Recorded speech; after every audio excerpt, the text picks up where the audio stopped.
VMware-ийн хувьд яа. VMware-ыг бас хүмүүс үнэтэй гэдэг сургалтын ч гэсэн бид нар яг үүндээ Microsoft Active дээр ч гэсэн ер нь бол тэр VMware-ийн өнцгөөс бид нар тавьж байгаа шаардлага өндөр. Хоёрдугаарт одоо авахаар сургалтууд нь ч үнэтэй байдаг, багш нар ч үнэтэй байдаг. VMware нь одоо аль машин бэ?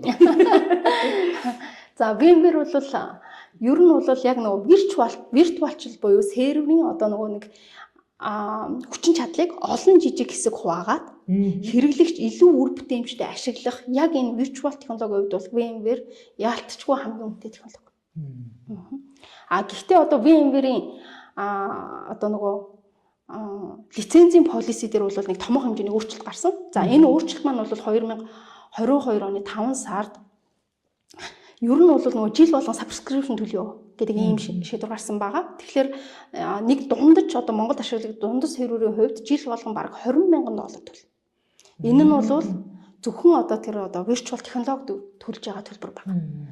За дундаж Монгол компани яг энэ сервер болгон дээр $20,000 төлж чадах уу гэвэл бас эргэлзээтэй. Тийм учраас одоо нөгөө Red Hat, Ubuntu одоо бусад одоо open source-ын шийдлүүд бол одоо VMware-ийн үнийг бууруулах юм зөндөө олон шийдлүүдийг санал болгож байгаа. За тэгээд дахиад одоо нөгөө хэрэглэгчтэй монголчуудаа хэлье. Тэгээ open source бол үнгүй биш.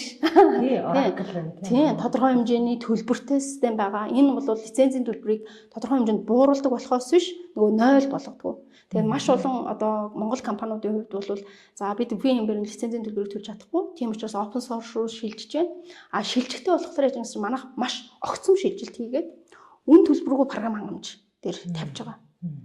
За ингээд одоо төсөл фейлдж байгаа асуудлууд айгүй их байна. Нэгэн инженерээс хамааралтай болж байгаа төслүүд айгүй их байна.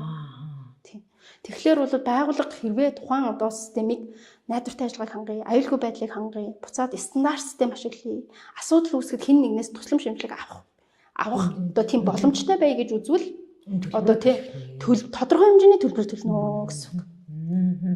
Зөв. Одоо ингээд цахилгаан машин уннаа, цахилгаан машин чинь үнэгүй штэ гэж ярьж болохгүйтэй л адилхан юм байна л да тий.